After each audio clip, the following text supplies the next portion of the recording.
आता सुरुवात कुठून करायची? सध्या आपण फोन फक्त सर्व्हिसिंग करतो, शॉर्टिंग वगैरे चेक करतो.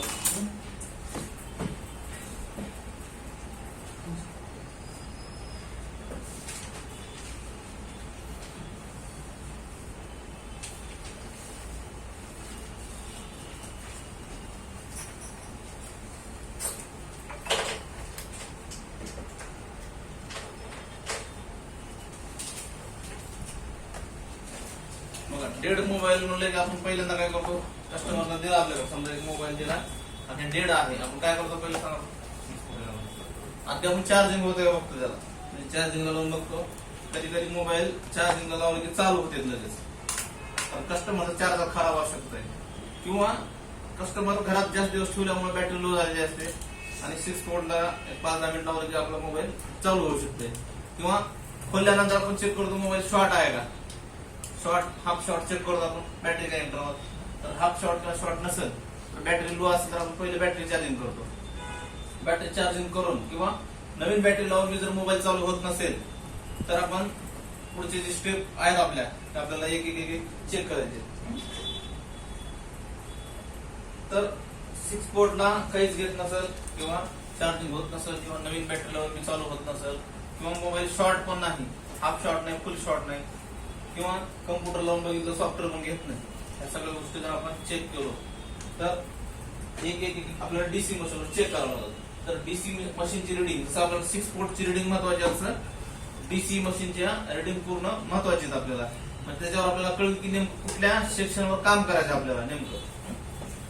तर सुरुवात जी आहे आपली, सगळं चेक केल्यानंतर आपल्या बॅटरी व्होल्टेज, 6 पोर्ट, बॅटरी लावून चेक करणे, सगळ्या गोष्टी चेक केल्यानंतर आपल्याला कशाला लावून चेक करायचे, डीसी ला आपल्याला त्याचे एक एक रिडिंग चेक करायचे. तर ऑन जे मोबाईल असतं आपला ऑन मोबाईलची रिडिंग कशी असते आपली बघा, 0.100 ते 1 एम्पियर पर्यंत अप डाऊन. आपण स्विच केलो मोबाईलला पिन लावला आपण प्लस मायनस किंवा त्याचे बूट केबल लावलं आणि मोबाईलचं स्विच बटन दाबलं. स्विच बटन दाबल्या आपला मोबाईल 100, 200, 300, 400, तुम्ही जिओचे मोबाईल बघितले डायरेक्ट 1 एम्पियरला जाते किंवा डायरेक्ट 700-800 घेते का आपला मोबाईल. डायरेक्ट घेत असेल तर मग ते प्रॉब्लेम असतो मोबाईल मध्ये, हाय बुटिंग बोलायचं मोबाईल. किंवा बटन दाबाला तुम्ही 10, 20, 10, 15 पर्यंत चाललंय, परत रिटर्न निघालंय, ती लो बुटिंग झाली 10, 15, 20, 50 पर्यंत. तर हाय बुटिंग, लो बुटिंग. तर मोबाईलला जर तुम्ही स्विचिंग केलो, स्विचिंग केल्यानंतर आपला मोबाईल ऑन होतो आणि अप डाऊन होतो. जसं आपला मोबाईल पूर्ण चालू होईल, स्क्रीन येईल, तोपर्यंत 1 एम्पियर पर्यंत गेलेला असता आपला मोबाईल. 1 एम्पियर पासून जाऊन कमी जास्त होते. तर जर तुमचा मोबाईल स्विचिंग केल्यानंतर काहीच घेत नाही, 0 घेत असतो, बटन दाबाला तुम्ही काहीच घेणार एकदम 0 आणि चार्जिंगला लावल्यावर चार्जिंग दाखवते म्हणजे चार्जिंग तुमच्या वर एक इंडिकेटर लाईट असते तिथं दाखवत नाही, तुमच्या इथं दाखवते, तर मोबाईल चालू असते. ती स्विचचा प्रॉब्लेम असू शकतो आपला. समजा जर तुमचा कस्टमर म्हणतोय मोबाईल चार्जिंग दाखवला पण चालूच म्हणा गेले, मग आपण चार्जिंगला लावून बघितलं इथं स्विचिंग डेड जरी मोबाईल असेल आपला तरी इथं लाईट लागते बरेच मोबाईलला. नोट 5 असेल किंवा जुन्या मोबाईलला भरपूर मोबाईल नोट 7 ला वगैरे इथं वरी कोपऱ्यात कुठेतरी एक छोटी लाईट लागते. कस्टमर काय म्हणतो आपल्याला मोबाईल चार्जिंग होईल पण ऑन होणार गेलाय, चार्जिंग होईल ऑन होणार आपल्याला काय वाटतं, ऑनचं बटन गेला असं वाटतं आपल्याला. मग डायरेक्ट खोलून बटन बदलायचे का, पहिले कन्फर्म करायचे की बाबा चार्जिंग होईल का खरंच. चार्जिंगला लावून बघायचं, जर तुमचा इथं सिम्बॉल दाखवत असेल, पर्सेंटेज वाढत असेल, नुसतं चार्जिंग लोगो येऊन मतलब नाही त्याला. बघा डबल डेकरच्या मोबाईल लोगो येते चार्जिंगचा, चालू असते मोबाईल ते कस्टमर चालू आहे चार्जिंग होईल पण मोबाईल चालू आहे नाही, बटन ते खराब झालं असं वाटतं त्यांना. किंवा बरेच मोबाईलला उपयोगाचे असतील तर इथं चार्जिंगचा सिम्बॉल येतं फक्त, ते मोबाईल चालू असते ना. जर तुमचं पर्सेंटेज वाढत असेल 10, 12, 15, 20 पर्सेंटेज वाढत असेल तर ते मोबाईल काय असेल आपला चालू असेल. मग स्विचिंग केल्यानंतर आपला mobile first logo second logo येऊन मोबाईल ऑन होतो आपला.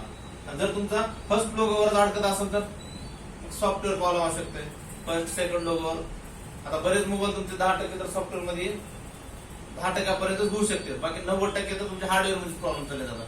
सीपीयू मध्ये, डबल डेकर मध्ये, रॅम मध्ये, किंवा असा प्रॉब्लेम आहे आपण मोबाईल खोललाय आणि बॅटरी लावलं की मोबाईल ऑटोमॅटिक चालू होऊ लागलाय आणि रिस्टार्ट होऊ लागलाय. काय प्रॉब्लेम असू शकते? ऑन ऑफ द स्विच खराब असू शकते आपलं. किंवा ह्या कंडिशन मध्ये तुम्ही मोबाईलला काहीच होत नाही किंवा चार्जिंग होते, किंवा कधी कधी चार्जिंग कनेक्टर खराब असते आपलं आणि मोबाईलचं स्विच बी खराब असते. मोबाईल चालू असेल तर चार्जिंग होणार आहे का? खोलल्यावर आपल्याला डीसी मशीनला लावल्यावर समजेल की मोबाईल चालू आहे का नाही. आणि डीसी मशीनच्या भरोश्यावर आपल्याला बसायचं नाही, कारण काही मोबाईल डीसी मशीनवर चालूच होत नाही, बॅटरीवर चालू होते मोबाईल. बघितला असा तुम्हाला अनुभव आला असेल. मग ते डेड म्हणून आपण म्हणू शकत नाही त्याला. कधी कधी काय होतं, डीसी मशीनला स्विचिंग केलं 200-300 पर्यंत जाते, आणखीन डाऊन येते, मोबाईल चालूच होत नाही. मग मस्त काढता पत्रे बित्रे छड्या चालू करतात. त्यावेळेस एकदा बॅटरी लावून पण बघायचं आपल्याला, बॅटरी आणि डीसी दोन्हीवर मी कन्फर्म करायचं की डेड आहे का, नंतरच काम करायचं आपल्याला. नंतर काल एक नोट 7 प्रोचं मी खाली काम केलं, डेड होता, 3-4 दिवस झाला आता मोबाईल. त्या मोबाईलला फोनवर त्या दिवशी सांगतो की आपण इथे मोबाईल खोलला होता बा, पॉवर आयसीला छेडलं होतं, त्याला 1800 रुपये खर्च सांगितलं होतं फोनवर. काल मोबाईल काढलो, बघितलं फक्त पॉवर आयसी काढलो, दुसरी टाकलो आणि स्विचिंग केलो, 200-250 पर्यंत गेलो आणि डाऊन आला. आणखी तुम्हाला म्हणलो अजून त्याचा स्ट्रिप मध्ये प्रॉब्लेम होता, लाईटचा प्रॉब्लेम अजून. त्याला रिसोल्डर केलो, लाईट स्विच चालू झालं, पण डीसी वर चालू झालं नाही मोबाईल. मी जेव्हा डीसी मशीन वर लावलो 200-300 पर्यंत गेले आणि सोडून दिलं, पण बॅटरी पूर्ण डाऊन होती. 2.7 बॅटरी होती. बॅटरी बुस्ट केलो मी, बॅटरी लावलो, मोबाईल चालू झाला, पण लाईट येणं गेली. लाईट येणं गेली, त्याला काय करू, रिसोल्डर केलो, लाईट चुकी झालं. आणि जर त्या मोबाईलने मला चालू झालं नाही म्हणून आणखी पॉवर आयसीवर काम केलं असतं तर डीसी मशीनच्या भरोसा बसायचा नाही. कुठलीही भारी असू द्या, डीसी किती भारी केबल असते ती, बऱ्याच वेळेस तुमच्या केबल मध्ये प्रॉब्लेम असते, बऱ्याच वेळेस तुमच्या डीसी वर असते. तर डीसी मशीन वर बी चालू होत नाही. का चालू होत नाही त्याचं कारण सांगतो. आपल्या बॅटरी कनेक्टर मध्ये पण बॅटरी कनेक्टरचं सेक्शन शिकलो, तर यामध्ये एक प्लस एक मायनस, एक असते आयडी, एक असते टीएच. त्याच्यामध्ये टीएच आयडी लाईन उलटी असू शकते त्या मोबाईलची, बरोबर. किंवा कधी कधी आपण प्लस आणि मायनस लावतो, प्लस मायनस वर काही मोबाईल चालू होते, त्याला आयडी टीएच ची गरज असते कधी कधी. त्याच्यामुळे आपले मोबाईल चालू होत नाही. आपली डीसी मशीन खराब नसते, तर आपल्या ह्या बॅटरी कनेक्टर मध्ये कनेक्शन मध्ये प्रॉब्लेम असू शकतो आपल्याला. जर तुमच्याकडे बॅटरी आहे मोबाईलची बॅटरी आहे आणि त्याची स्ट्रीप कट केली आहे तुम्ही, सेम मॉडेलची बॅटरी आणि स्ट्रीप आहे तुमच्याकडे, त्या स्ट्रीपला जर चिमटी लावून तर मोबाईल चालू होऊ शकतो तुमचा, कारण त्या स्ट्रीपच्या मध्ये त्याचं आयडीटीएच सर्किट असतं पूर्ण, त्याच्यामुळे चालू होऊ शकते. तर तुमच्या ह्या 6 पोर्टच्या भरोश्यावर बसायचं नाही.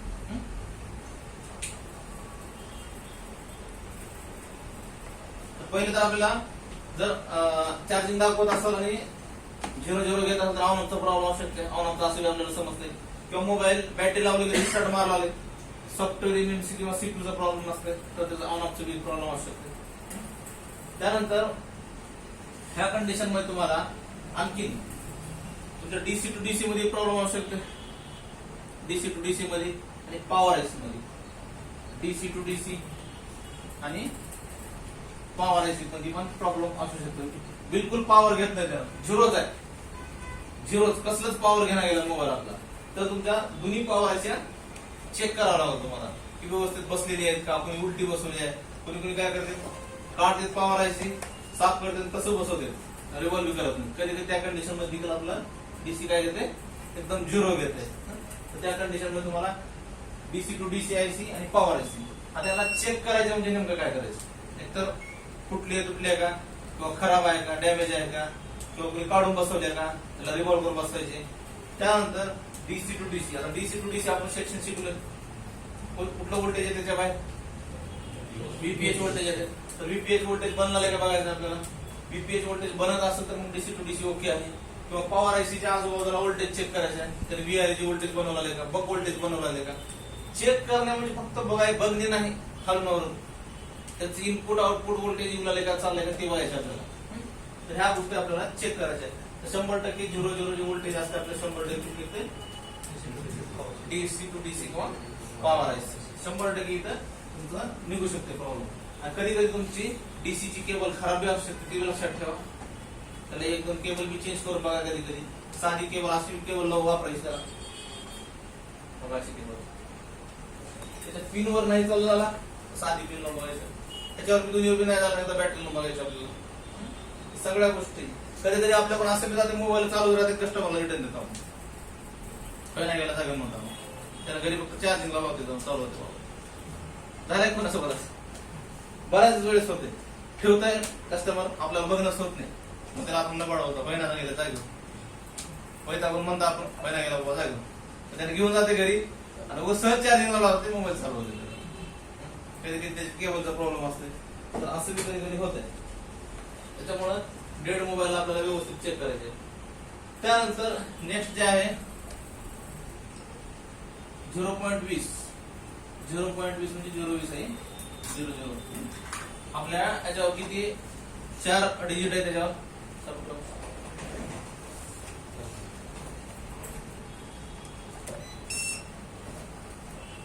हे जे आपण बघायला हे सगळे अंदाज आहेत. आतापर्यंत जे मोबाईल केलेत आपण डेड त्याच्यावर काढलेले अंदाज आहेत. आता युट्यूब वर बघितलं अजून वेगळं दिसत तुम्हाला. काही जण सीपीयू वाईज सांगतात एमटीके सीपीयू ला असं सिक्वेन्स आहे. परत सॅमसंगला वेगळा आहे ह्याला वेगळा आहे त्याला वेगळा. तर आपण जे आहे ते कॉमन घेऊन कुठल्या एका सीपीयू घेत नाही. त्याच्यावर किती डिजिट आहेत आपले 4. हे काय आपलं व्होल्टेज आहे आणि हे काय खाली अँपियर. हे काय लिहिलं मग आपण इथं अँपियर लिहिलं. जेव्हा स्विचिंग केलं तेव्हा अँपियर किती लिहिलं त्या अँपियरवर आपण ठरवलं की कुठं काम करायचं. तर 0.20 ते 0.100 पर्यंत 0.20 ते 100च्या आसपास 0.0100 पर्यंत. तर हे लो बुटिंग म्हणले जाते बरेच. तर लो बुटिंगला जास्तीत जास्त प्रॉब्लेम आपल्या सीपीयू मध्ये जाऊ शकते किंवा तुमच्या रॅम मध्ये जाऊ शकते किंवा ईएमएमसी मध्ये जाऊ शकते. आता बरेच जण म्हणतात की स्टक झाला की ईएमएमसी प्रॉब्लेम तर ह्याच्यामध्ये पण ईएमएमसी प्रॉब्लेम जाऊ शकते. तुमचा 100 पर्यंत चाललंय पण परत वापस येईल किंवा काय काय मोबाईल स्टक होते. बटन दाबलं आता बघा तुम्ही बरेच जण एमएमसीचं काम केलं एमएमसी काढून बऱ्याच जणांनी मोबाईल चालू झाले नाहीत पण 60, 70, 80 ला थांबलेत का 100 ला थांबलेत कोणाचे 120 ला थांबलेत. काय थांबलेत ते स्टक झाला म्हणजे एमएमसी आणि सीपीयू कनेक्ट नाही दोन्ही मध्ये. जर तुमच्या मोबाईल मध्ये जर एमएमसी आणि सीपीयू दोन्ही पैकी एक जर ड्राय सोल्ड झाला असेल तर काय होऊ शकतंय स्टक होतंय. किंवा तुमचं 20 पासून 100 पर्यंत जेव्हा स्विचिंग केलं आपण तो तिथपर्यंत जाते करंट घेतोय पण त्याला पुढे एकदा सीपीयू रिस्पॉन्स देत नाही किंवा बूट होत नाही सीपीयू किंवा मग तुमचा एमएमसी मधला प्रोग्राम रिस्पॉन्स होत नाही त्याच्यासोबत.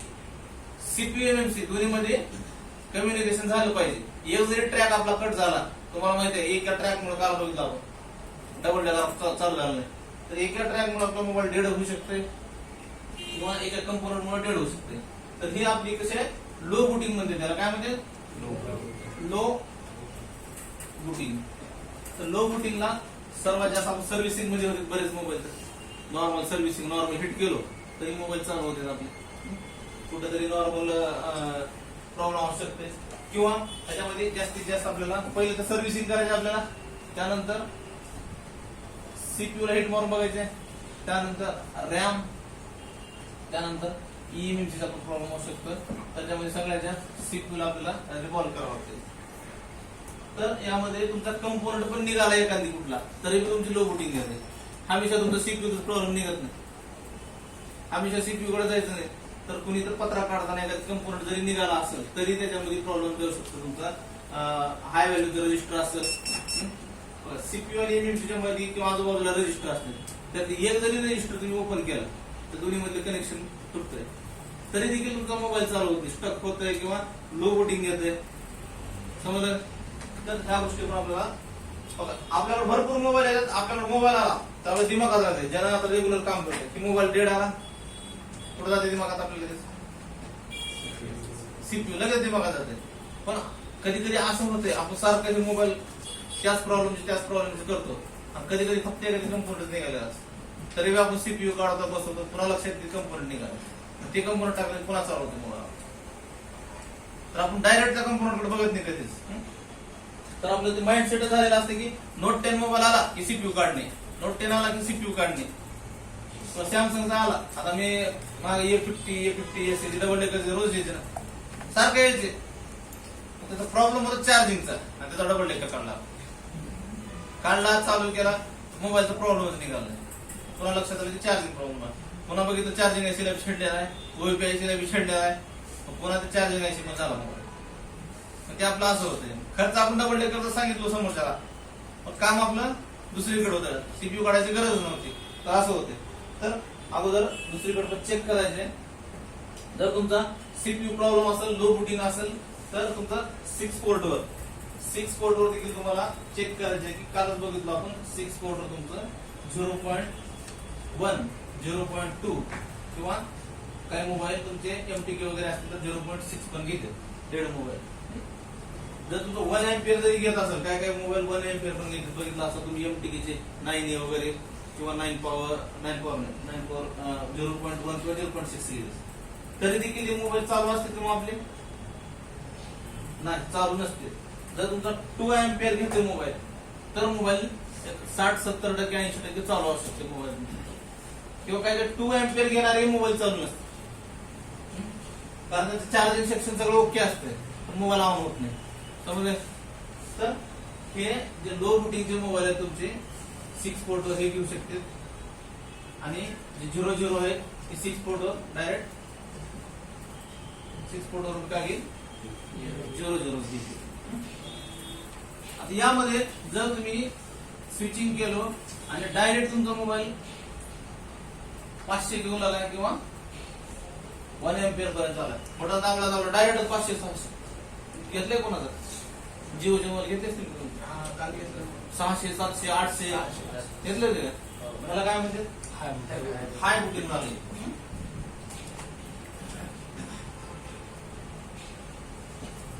हाय बुटिंग. तर हे जे मोबाईल आहेत आपले हाय बुटिंग वाले, जास्तीत जास्त तुमचे सेकंडरी लाईन शॉर्ट असू शकते. तुमची सेकंडरी लाईन ह्याच्यावर बी दाखवत नाही, डीसीवर बी. ज्यावेळेस तुम्ही प्रेस करतात त्यावेळेस हाय बुटिंग घेते. त्यावेळेस तुमची बक लाईन जास्त आहे, सगळ्यात जास्त बक लाईनला शॉर्टिंग असू शकते. किंवा तुमच्या पॉवर टू CPU ह्या लाईनला सगळ्यात जास्त हाय बुटिंगची जे प्रॉब्लेम असतात तिथे जाते बक लाईनला. किंवा तुमच्या पॉवर टू MMC असेल किंवा पॉवर टू CPU असेल, पॉवर टू रॅम असेल. इथं CPU, रॅम आणि EMMC पण येऊ शकते खाली, पण सगळ्यात जास्त तुम्हाला पॉवर आणि CPUच्या मध्ये कुठली लाईन? बक लाईन. सगळ्यात जास्त हाय बुटिंग तुमची बक लाईनला जाते. किंवा VRE लाईन पण याच्यामध्ये येते. VRE लाईन जे 1.8, 2.8 व्होल्टेज गेले असेल, टच पॅडला 2.8 व्होल्टेज गेले किंवा लाईटला गेले काही ठिकाणी किंवा ग्राफिकला गेला समजा, पण ज्यावेळेस तुम्ही बटन दाबला त्यावेळेस त्यानं गरम होईल मोबाईल आपला. किंवा आपलं डीसी मशीन किती गेले 500, 600 किंवा 1 एम्पियर. मोबाईल चालू होत नाही आपला, मोबाईल चालू होत नाही. एखाद्या दिवस चालू बी होत असेल तर तुमची बॅटरी लगेच लो होईल किंवा मोबाईल फुल हिट होईल तुमचा. तर या कंडिशन मध्ये काय काय चेक करायचं आपल्याला? बक लाईन आणि CPU. याच्यामध्ये पण बक लाईन येते 0.0 जे आहे, याच्यामध्ये पण काही ठिकाणी बक लाईनचं बी, बक लाईनच्या जर बक फाईल ओपन झाल्या तरी देखील आपल्याला 0.0 मोबाईल आपटलेला असते, पडलेला असते, आपण लक्ष देत नाही की पत्र्याच्या खाली जे बक फाईल आहे त्याच्यात एक जरी ओपन झाली, नॉर्मल जरी ओपन झाली खालच्या बाजूला, तरी मोबाईल आपला ऑन होईल का? कारण CPU ला तुमचं व्होल्टेज जाणारच नाही, CPU ला सप्लाय जाणार नाही. मग आपल्याला चेक करावं लागेल की व्होल्टेज चाललंय का. आपलं काम एकच असते, तर कसलाही मोबाईल पत्रा काढणे, हिट मारणे. होणार आहे का मोबाईल? जर एखाद्या दिवस हिट मध्ये बसलं कॉईल तर चालू होईल मोबाईल. हिट मारण्यामध्ये कॉईल बसते एखाद्या दिवस आपल्याला, तर मोबाईल चालू होऊ शकतो. तर हे झाले हाय बुटिंग. तर हाय बुटिंग मध्ये तुमचा मोबाईल चार्जिंग पण होऊ शकतो, तुमचा मोबाईल 2.0 व्होल्टेज घेऊ शकतो त्याला. मोबाईल चालू आहे म्हणायचं त्याला, कारण त्यांना करंट खर्च होईल आपल्या त्या मोबाईलला, पण मोबाईल चालू होत नाही आपला. हाय बुटिंग गरम होईल तुमचं, पूर्ण गरम होईल मोबाईल. ते झाले स्विचिंग. त्यानंतर स्विचिंग केल्यानंतर जर तुमचा मोबाईल 0.50 ते 150 स्टक होत असेल, स्टक समजतं सगळं. बटन दाबलं की दोन थांबतो. आता एक मोबाईल माझ्याकडे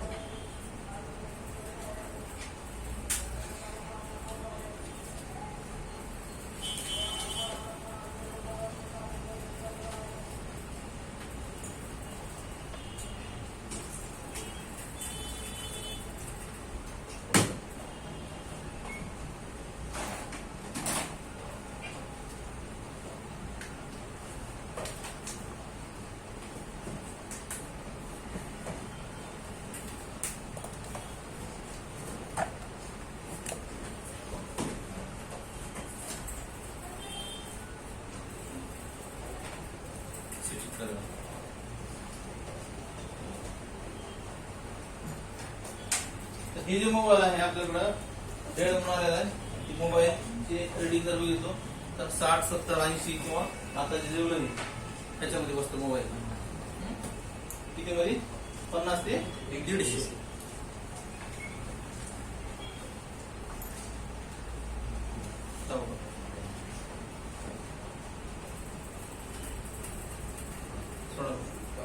आता ऑटोमॅटिक घेतलं का ते कसं घेतलं मग ते स्विचिंग केल्यानंतर त्याच्यामध्ये बसलो चालू. हा हा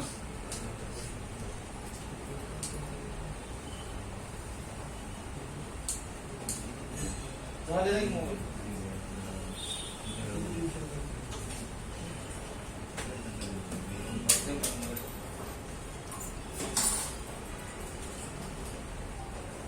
सगळ्यात जास्त जे प्रॉब्लेम जातात आपले कुठे जातात.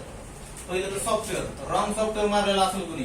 समजा मोबाईल आहे नोट 5 प्रो त्याला मारल्या फाईल कुठली तर नोट 3 नोट 4 मोबाईलचे हँग ऑन लोगो असतात आपले मोबाईल सॉफ्टवेअरचे. त्याला कुणीतरी एखादी चुकीची फाईल मारली तर मोबाईल काय होते डेड होते पूर्ण. किंवा अर्ध सॉफ्टवेअर मारलं समजा फ्लॅश नाही गेला मोबाईल तर डेड होते मोबाईल. तर त्या कंडिशन तुम्हाला तर परत फ्लॅश करून झालं तर चालू होऊ शकते मोबाईल. लोगोवरचे मोबाईल असतील आपले हँग ऑन लोगो असतील किंवा रिस्टार्ट वरचे असतील तर आपण काय करतो पहिलं सॉफ्टवेअर मारतो बरेच जण. आता सॉफ्टवेअर मध्ये काय होतंय जे फर्स्ट लोगो येणार आहे आपला ऑन केल्यानंतर लोगो येते आपला. फ्लॅश केलो आपण तर फ्लॅश म्हणजे काय असते अगोदरचा जे डाटा असते म्हणजे जे आपले प्रोग्राम असते मध्ये ते काय करते डिलीट करते मध्ये आणि दुसरा प्रोग्राम इन्स्टॉल करते. आणि जर तुमचा लोगो येत असेल म्हणजे तुमचा मध्ये प्रोग्राम आहे काहीतरी आणि ती इरेज झाला पुन्हा फ्लॅशच पुन्हा गेला तर मोबाईल चालू होईल का पुन्हा नाही. तर किंवा तुम्ही मोबाईल आहे नोट 5 प्रो तुम्ही फाईल मारल्या त्याला नोट 7 प्रो ची चुकून त्याचा पहिला जर डाटा डिलीट झाला